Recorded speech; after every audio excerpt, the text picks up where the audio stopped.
औज़ुबिल्लाहि मिनश्शैतानिर्रजीम बिस्मिल्लाहिर्रहमानिर्रहीम अस्सलामु अलैकुम रहमतुल्लाहि व बरकातुहू। आज हम सूरत अल-बक़रा की आयत नंबर 11 करेंगे। व इज़ा क़ीला लहुम ला तुफ़सिदू फ़िल अर्द क़ालू इन्नमा नहनु मुस्लिहून। और जब उनसे कहा जाता है कि ज़मीन में फ़साद ना फैलाओ तो वो कहते हैं यकीनन हम इस्लाह करने वाले हैं। इस आयत में भी मुनाफ़िकों की बात हो रही है कि जब उनको फ़साद फैलाने से रोका जाता है तो वो ये जवाब देते हैं कि हम तो इस्लाह करने वाले हैं।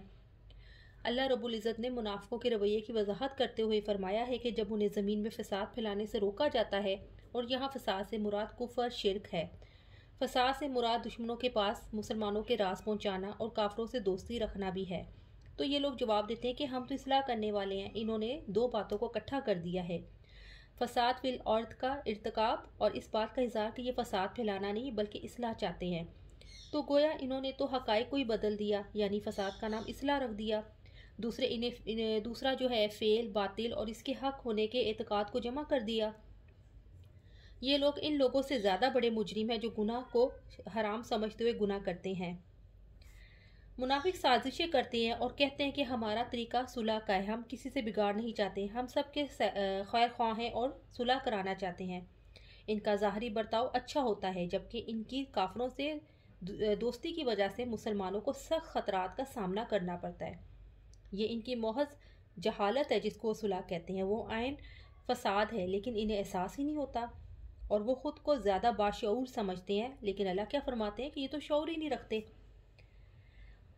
अल्लाह ताला की नाफरमानियाँ करके फ़राइज़ और वाजिबात को छोड़कर सच्चे दीन में शक करके दुश्मनाने इस्लाम की मदद करके काफरों की हमायत अल्लाह ताला और बंदे के ताल्लुक़ को दुरुस्त करने के लिए जो इनफरादी या इज्तिमाई किए जा रहे हों, इसके रास्ते में रोड़े अटका कर फ़साद फैलाया जाता है। मसलन कि आजकल क्या हो रहा है, आजकल यही हो रहा है ना कि किताब अल्लाह की तालीम के रास्ते में रुकावट डालना, मसाजिद की आबादकारी के रास्ते में रुकावट डालकर जैसे लोगों को सरगर्मियाँ दी जाती हैं कि उनको मस्जिद में जाने का होश ही नहीं रहता, बस दुनिया की ज़िंदगी पर इसी में ही खोए रहते हैं।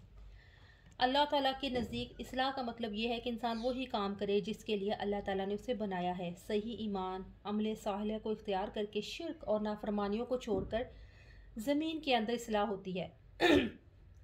ज़मीन के अंदर इस्लाह ये है कि उसे ईमान और अताअत इलाही से मामूर रखा जाए। इसी अताअत और ईमान के लिए अल्लाह ताला ने मखलूक को पैदा करके इस ज़मीन पर आबाद किया और उस पर रिस्क के दरवाज़े खोल दिए ताकि इस रिस्क की मदद से अल्लाह ताला की इबादत और उसकी अताअत की जाए। अल्लाह ने कुरान में साफ फरमा दिया है कि मैंने आप लोगों को दुनिया में इंसान इसलिए भेजा है कि आप जो हो बस मेरी इबादत करो और मेरी इताअत करो और कुरान के मुताबिक चलो, क्योंकि ये दुनिया फ़ानी है और यहाँ ये जो है चंद दिन के सब मेहमान हैं यहाँ पे, यानी चंद दिन से मुराद कि किसी को कोई पता नहीं किसका कब टाइम आ जाए। तो इस वजह से अल्लाह के कुरान और सुन्नत पे हमें अमल करना चाहिए और नबी करीम सल्लल्लाहु अलैहि वसल्लम को फॉलो भी करना चाहिए। लिहाजा जब अल्लाह ताला की इबादत और अताअत के ख़िलाफ़ अमल किया जाएगा तो ये अमल ज़मीन में फ़साद बर्पा करना और इसको उजाड़ना होगा।